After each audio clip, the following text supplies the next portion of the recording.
est 23h, bonsoir à tous, merci de votre attention. Voici les titres à la une de l'actualité ce samedi. La Côte d'Ivoire commémore ce samedi 7 août le 61e anniversaire de son accession à l'indépendance. Une cérémonie de prise d'armes a eu lieu ce matin au palais présidentiel. Le Premier ministre Patrick Achi représentait le chef de l'État Alassane Ouattara. Le point de cette cérémonie avec Jérôme Kofi Aboulin en début de journal. À la veille de la fête nationale qui célèbre les 61 ans de l'indépendance de la Côte d'Ivoire, le chef de l'État Alassane Ouattara s'est adressé hier vendredi à ses compatriotes. Un discours dans lequel il s'est félicité de la résilience de l'économie ivoirienne face aux effets négatifs de la pandémie à coronavirus. Le décryptage avec Jean-Louis Bombon. Ce lundi s'ouvre à Abidjan le 27e congrès de l'Union postale universelle, l'UPU, qui se donne pour objectif de définir une stratégie postale mondiale pour 4 ans. Pour s'assurer que tout est fait prêt pour accueillir les congressistes, le Premier ministre Patrick Achi a visité le site qui abritera cette rencontre internationale. Voilà pour l'essentiel.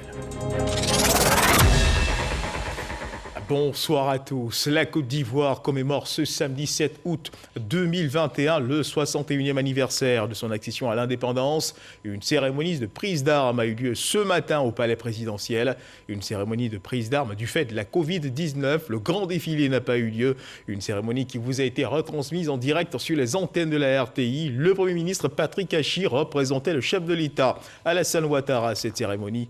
Le point avec Jérôme Kofi Aboulin. 7 août 1960, 7 août 2021, la Côte d'Ivoire indépendante a 61 ans. 61 ans de souveraineté, l'événement a été célébré ce samedi sur l'esplanade du palais présidentiel. Une célébration sobre pour cause de crise sanitaire provoquée par la pandémie de la Covid-19. Par conséquent, pas de défilé militaire, mais plutôt une prise d'armes pour juste marquer l'événement devant les troupes d'honneur rassemblées sur le lieu choisi à cette occasion. Comme temps fort, la montée du drapeau et l'abidjanaise.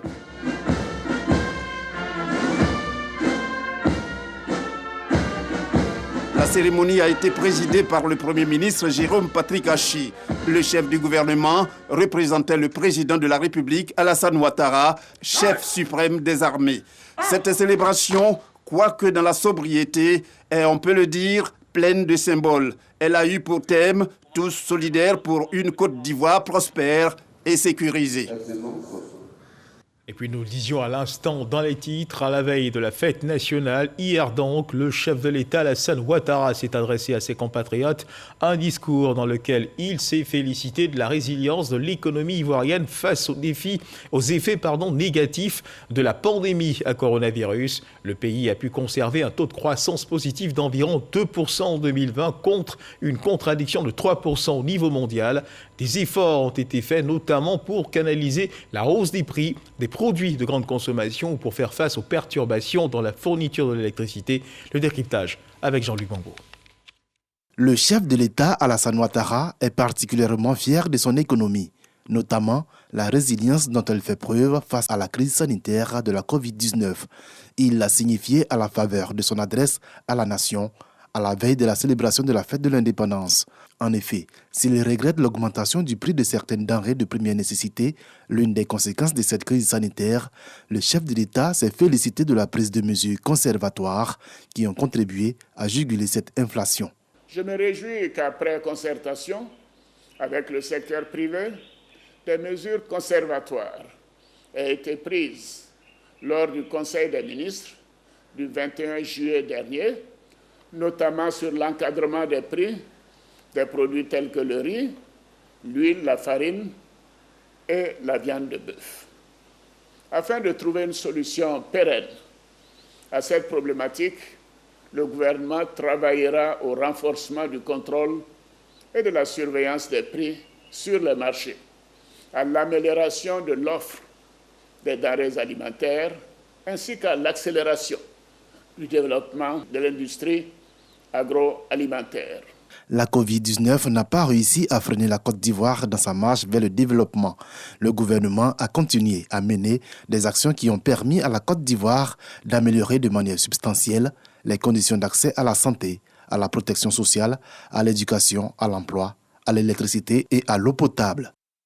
La résilience de notre économie, combinée à l'efficacité de notre plan de riposte économique et sanitaire a permis de faire face à cette crise avec un taux de croissance positif d'environ 2% en 2020 contre une contraction de 3% au niveau mondial. Les coupures d'électricité entre avril et juillet ont également été évoquées par le chef de l'État. Une situation conjoncturelle qui, fort heureusement, est aujourd'hui derrière nous, a dit le président de la République. L'entrée en production de nouvelles centrales électriques dont la mise en service avait été retardée en raison de la pandémie de la Covid-19 a notamment contribué à résoudre ce problème. Alassane Ouattara a ainsi salué la compréhension et la patience dont ont fait preuve les Ivoiriens lors de cette période difficile. À 61 ans d'accession à l'indépendance, la République de Côte d'Ivoire, comme de nombreux pays à travers le monde, fait face à de nouveaux défis en ces instants difficiles marqués par la Covid-19. En quoi consistent ces nouveaux défis pour les Ivoiriens? Notre reporter Éric Goré s'est intéressé à la question. J'étais ex-majorette, nous étions cooptés pour animer. Et on était toutes jeunes et c'était tellement intéressant. Vraiment, ça fait plaisir de fêter l'indépendance. Pour une frange de la population ivoirienne, la Côte d'Ivoire a atteint l'âge de la maturité, car 61 années se sont écoulées, de 1960 à 2021, de Félix Houphouët-Boigny à Alassane Ouattara. L'heure est au bilan. L'indépendance, de mon point de vue, doit être une occasion de s'asseoir, de réfléchir, de faire un bilan. Certes, la Côte d'Ivoire a enregistré plusieurs crises depuis les années 90. Malgré tout, ce pays demeure la locomotive de la sous-région avec des performances extraordinaires enregistrées ces dernières années. Après Félix Houphouët-Boigny, pour dire vrai, il y a eu des présidents qui se sont suicidés. Mais Alassane Ouattara est celui qui a construit véritablement la Côte d'Ivoire après Félix Houphouët-Boigny. Regardez les échangeurs que nous avons aujourd'hui à Abidjan. Moi, je suis vice-gouverneur d'Abidjan, mais regardez les échangeurs qu'on a. Il n'y avait pas d'échangeurs en Côte d'Ivoire à Abidjan. Si nous prenons la ville d'Abidjan, le premier pont d'Abidjan, qu'on appelle pont Houphouët-Boigny, date de 1957. Et le deuxième pont d'Abidjan, qu'on appelle le pont Général de Gaulle, date de 1970. Vous voyez qu'il n'y avait que 2 ponts à Abidjan. Le pont Houphouët-Boigny, construit avant les indépendances, et le pont de Gaulle, construit en 1970. Entre le pont de Gaulle, la date de fin du pont de Gaulle, et le 3e pont d'Abidjan, on a mis 44 ans pour construire un 3e pont. Aujourd'hui, le président Alassane Ouattara est en train de construire le 4e pont d'Abidjan, qui relie donc Adjamé à la commune de Yopougon. Nous sommes en train de faire le 5e pont, qui relie la commune de Plateau à la commune de Cocody, donc qui enjambe la baie de Cocody. Malheureusement, cette croissance a été impactée violemment par les effets liés à la Covid-19. C'est pourquoi les Ivoiriens prient pour la fin de cette pandémie. Après 2 années presque de la pandémie, la Covid-19, qui a éprouvé toutes les nations du monde, et en particulier les nations africaines et la Côte d'Ivoire aussi, il faut vraiment augurer de la sortie définitive de tous les efforts qui ont été entrepris par le gouvernement et que cette date puisse marquer notre sortie des épreuves endurées par rapport à cette Covid-19 qui avait fait régresser notre taux de croissance. Cette pandémie a freiné au niveau mondial toutes les activités économiques, sociales et je dirais même environnementales. Et donc, pour nous, nous prions chaque jour que Dieu fait le signe qu'il vraiment nous éloigne de cette pandémie. Le pays aux couleurs nationales, une grande fierté pour les Ivoiriens et les Ivoiriennes. Ce qui me plaît dans cette célébration-là, c'est l'embellissement de la ville. Vraiment, tout est beau et puis quand tu passes là, vraiment orange, la couleur même orange, blanc, vert, un peu partout, là, c'est intéressant. Aujourd'hui, la Côte d'Ivoire est tout ce que nous avons de plus cher. Donc nous pouvons faire aujourd'hui ce que nous voulons, nous pouvons vaquer à nos occupations, nous pouvons aller où nous voulons, quand nous voulons et comme nous voulons. Donc c'est une grâce, c'est une bénédiction. Pour cette fête d'indépendance, un programme particulier, je peux dire oui, parce qu'on a décidé de se retrouver chez un ami, voilà, pour partager un peu. Chacun va venir son repas, fêter à notre manière l'indépendance. Donc je vais faire le clé avec du poisson fumé, un peu de cabato. J'aime bien les feuilles épinards. Balala, j'adore ça. Vous avez invité combien de personnes là-bas? Moi, à la famille, la famille avec les amis, mais même à partir de ce soir, on va commencer à picoler. Parce que c'est la fête. Être patriote, c'est aussi être discipliné. Des Ivoiriens entendent mettre un point d'honneur sur le civisme. L'un des ressorts qui est fragile, c'est le civisme.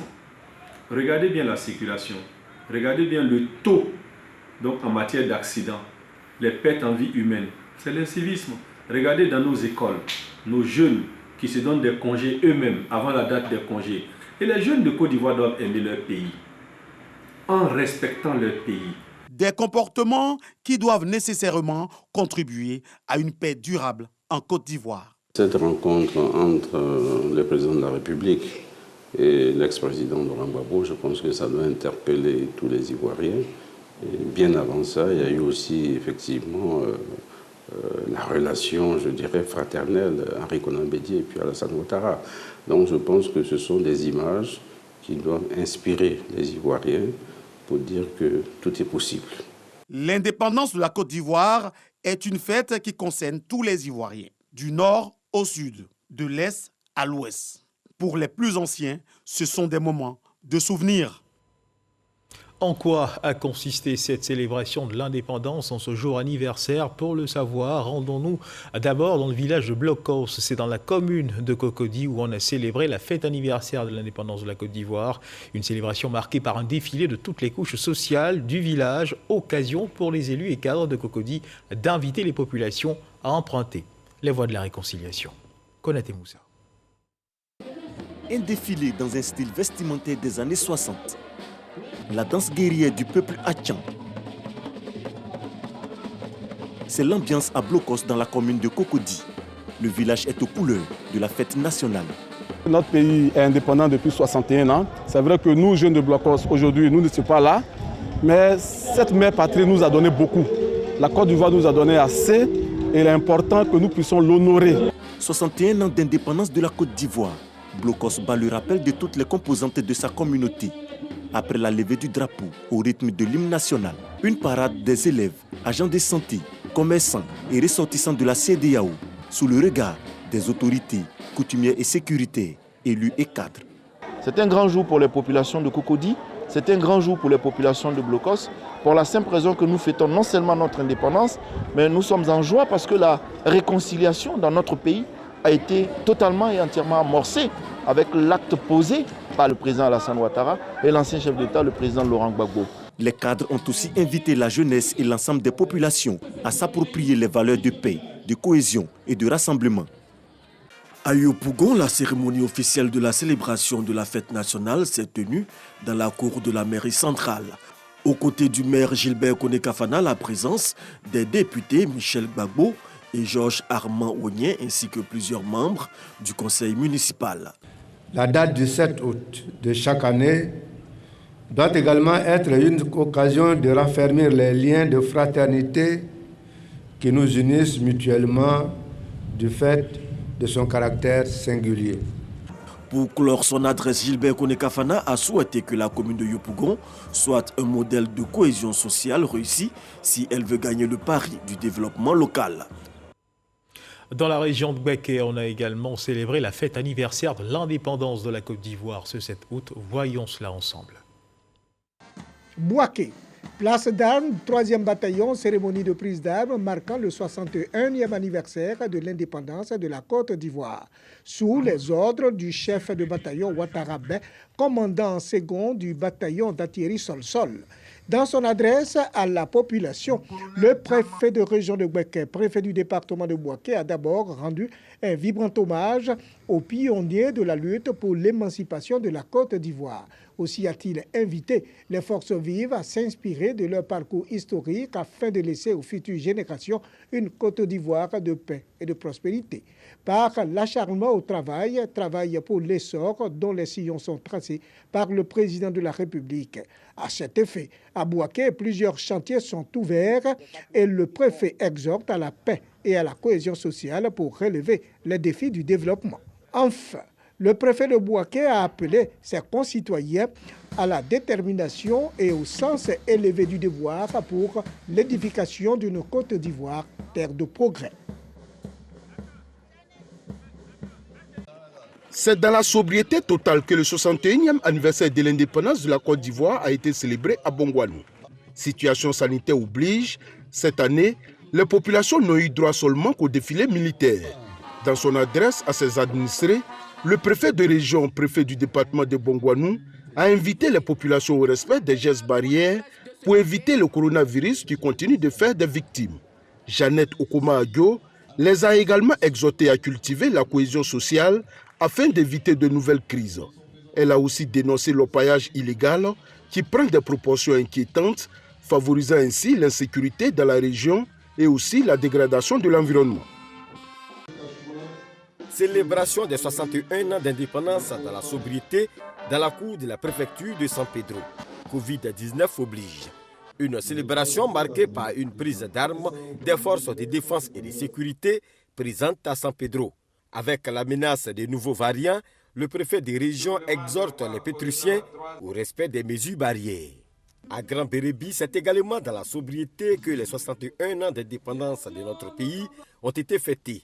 Cérémonie de prise d'armes et montée de drapeau. Le sous-préfet Maudry Victoire va, tout en rappelant les actions sociales du gouvernement en faveur des populations et surtout la réhabilitation très prochaine de la côtière, invite ses administrés à préserver le climat de paix et de cohésion pour le développement de la sous-préfecture. Le préfet de la région du Cavali, préfet du département de Guiglo Yacouba Doumbia, a présidé ce samedi la célébration de l'an 61 de l'indépendance du pays dans sa région. L'occasion pour lui de revenir sur les initiatives de paix portées par le chef de l'État et de saluer la jeunesse pour sa bonne conduite à l'occasion des présidentielles de 2020. Yacouba Doumbia est également revenu sur les actions de développement entreprises par le gouvernement en vue d'améliorer chaque jour un peu plus les conditions de vie des populations. Une prise d'armes en lieu et place d'un défilé militaire. Le département de Buo s'est aussi plié au contexte national de célébration de la fête nationale, marqué par la résurgence de la Covid-19. Le préfet Boaki Kwame a de nouveau exhorté les populations à respecter les mesures barrières afin de freiner la propagation de cette pandémie. L'économie doit aussi reprendre et la contribution de Buo, localité productrice de cacao, est fortement attendue. Le préfet de Buo a également assuré les populations de l'engagement de l'État à assurer la sécurité des biens et des personnes. Commune de Yopougon, la fête anniversaire de l'indépendance de la Côte d'Ivoire a été aussi marquée par des gestes riches de symboles comme ce lâcher de colombe effectué par le député Michel Gbagbo du Front populaire ivoirien et le député Ziedaouda Koulibaly du RHDP. Les deux hommes ont ensuite pris part à un atelier portant sur les enjeux de la réconciliation pour les nouvelles générations. Laure Goretti, Éric Goré. Un atelier pour la paix et la réconciliation dans la commune de Yopougon, militants de l'opposition et du parti au pouvoir concernés par cette rencontre. Ici, il s'agissait de parler d'union et d'entente à la veille de l'indépendance de la Côte d'Ivoire. Il faut s'accepter. Quand on se parle, tout est possible. Quand on échange, tout est possible. On peut être différent politiquement et se parler et travailler pour le pays. Michel et moi, nous nous connaissons depuis longtemps. Nous avons décidé à la veille de l'indépendance de célébrer cette rencontre Ouattara Gbagbo, célébrer l'indépendance et montrer que les nouvelles générations, à partir de Yopougon, donnent un message à toute la Côte d'Ivoire. Cette rencontre a vu la présence de Michel Gbagbo, député de la commune de Yopougon. Il se dit engagé pour la paix. Nous essayons de nous inscrire dans la continuité du sillon tracé par le président Alassane Ouattara, qui a ouvert les bras à son frère, le président Laurent Gbagbo. Ils se sont vus, ils se sont parlé. Et il y a eu même aujourd'hui des libérations. Je pense qu'à notre niveau, dans notre circonscription de Yopougon, pour aujourd'hui, mais également pour demain, nous montrons qu'on peut faire de la politique autrement. Plusieurs colombes pour symboliser la paix. Cet atelier avait pour thème « Quelle stratégie de réconciliation pour les générations futures ?» Et avec ce lâcher de colombe se referme le chapitre consacré à la célébration de l'indépendance dans cette édition. Tout autre chose à présent. Ce lundi s'ouvre à Abidjan le 27e congrès de l'UPU, l'Union postale universelle, qui se donne pour objectif de définir une stratégie postale mondiale, et cela pour 4 ans. Pour s'assurer que tout est fin prêt pour accueillir les congressistes, le Premier ministre Patrick Hachi a visité le site qui abritera cette rencontre internationale. Alexis Ouedraogo. À compter de lundi, et ce jusqu'au 27 août prochain, Abidjan devient la capitale de l'Union postale universelle. Le rendez-vous réunira plus de 192 pays pour définir la stratégie postale mondiale des 4 prochaines années. Et pour s'assurer que tout est fait et bien prêt, le Premier ministre Patrick Hachi était ce samedi sur le site de l'événement. Salle de conférence, de plénière, des restreintes et autres commissions, tout a été passé au peigne fin.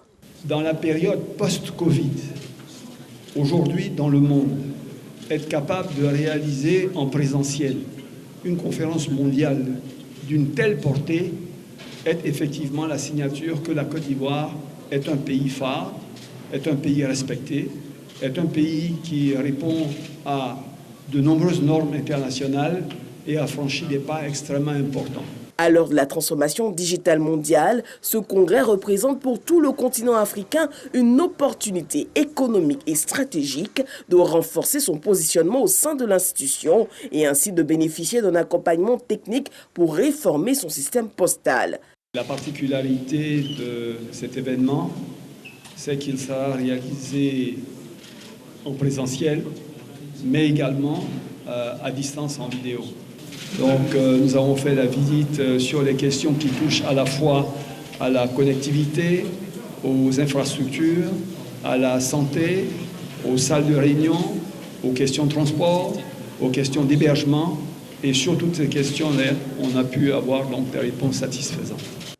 Pendant 3 semaines, les pays membres aborderont les questions de politique, de stratégie et de développement du secteur postal. Plus de 1000 délégués des pays membres en présentiel et 2000 en vidéoconférence pour cette grand-messe du postal mondial.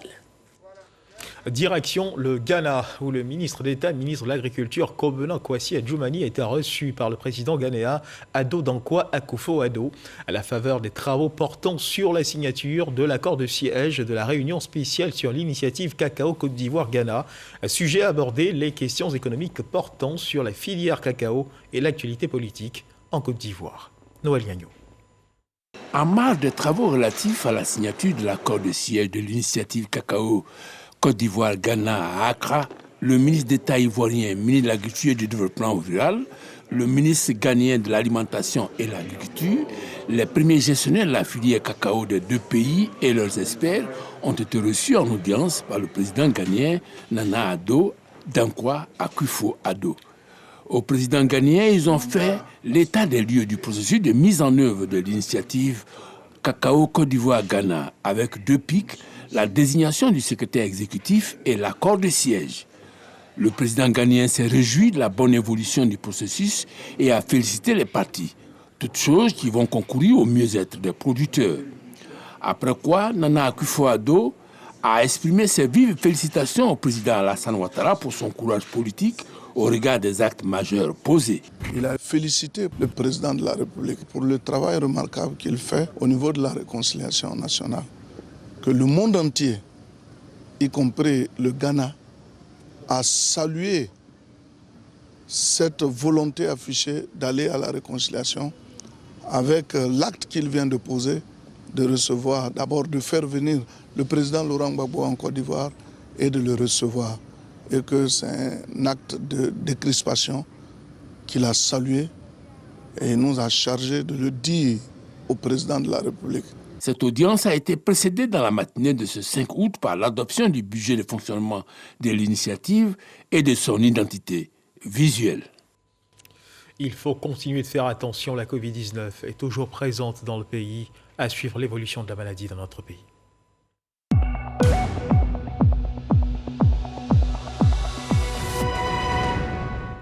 Le ministère de la Santé, de l'Hygiène publique et de la couverture maladie universelle a enregistré ce samedi 7 août 2021 170 nouveaux cas de Covid-19 sur 3849 échantillons prélevés, soit 4,4% de cas positifs, 128 guéris et 3 décès.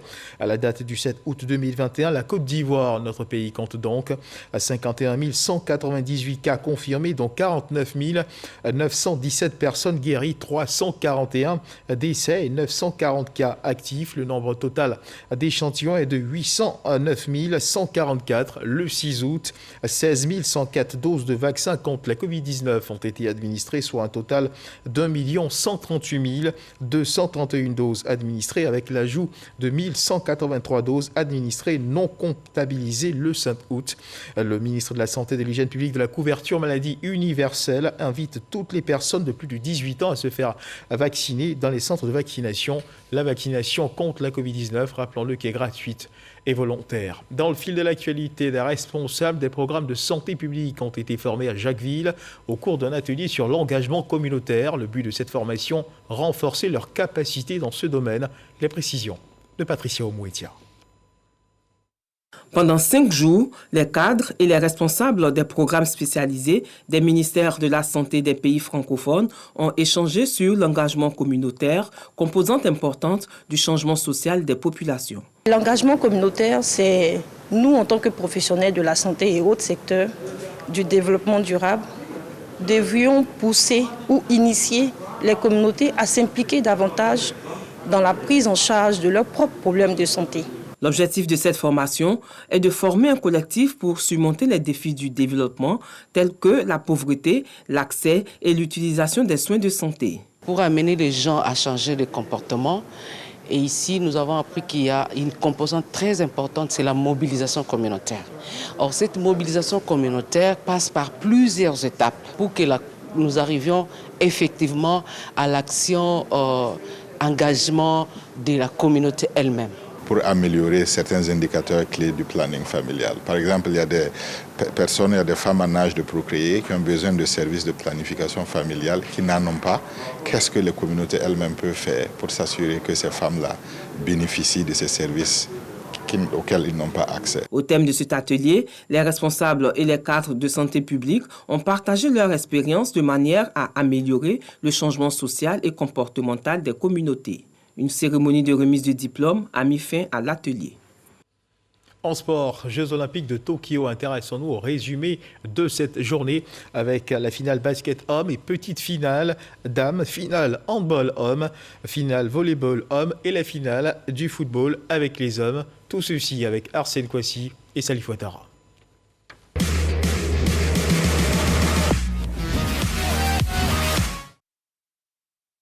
En finale du basketball, il n'y a pas eu de miracle ni d'exploit, mais ce n'est pas passé loin. Amené par un Kevin Durant avec 29 points à son actif, la Team USA dispose de la France 82-87 en finale du tournoi olympique de basket. Loin d'être ridicule, les Bleus ont également été dans le coup jusqu'au bout. C'est la 16e médaille d'or de la sélection américaine au JO et le 4e titre olympique d'affilée. De son côté, l'équipe de France se contente d'une médaille d'argent comme aux Jeux olympiques de Londres en 1948 et à Sydney 2000. Chez les dames, les basketteuses françaises se sont imposées face à la Serbie 91-76 lors de la petite finale des Olympiades. Après leur revers contre le Japon hier, les Bleus ont relevé la tête et finissent avec la médaille de bronze. Au handball, l'équipe de France masculine est également championne olympique après son succès 25-23 face au Danemark. Dans une finale à suspense, les coéquipiers de Nikola Karabatic réussissent à s'imposer avec la manière. Cette victoire signe le 3e titre olympique des tricolores et du trio Abalo Karabatic et Guigou. D'une médaille d'or à une autre. Au volleyball, l'équipe de France s'offre la première médaille d'or de son histoire aux Jeux olympiques. Opposée aux Russes dans une finale très relevée. Finalement, c'est au tie-break que les Bleus s'imposent 3-7-2. Au football, il a fallu 120 minutes pour que le Brésil conserve son titre olympique en dominant l'Espagne au bout du suspense. À égalité, c'est le but de Malcolm qui délivre les siens dans la prolongation. Déjà titré à domicile, au dernier jeu de Rio en 2016, le Brésil rejoint le voisin argentin avec 2 titres olympiques. Voilà, et c'est sur ce beau but de l'attaquant brésilien que se referme cette édition. Merci de nous avoir suivis. Excellente fête de l'indépendance à toutes et à tous. Dieu garde la Côte d'Ivoire.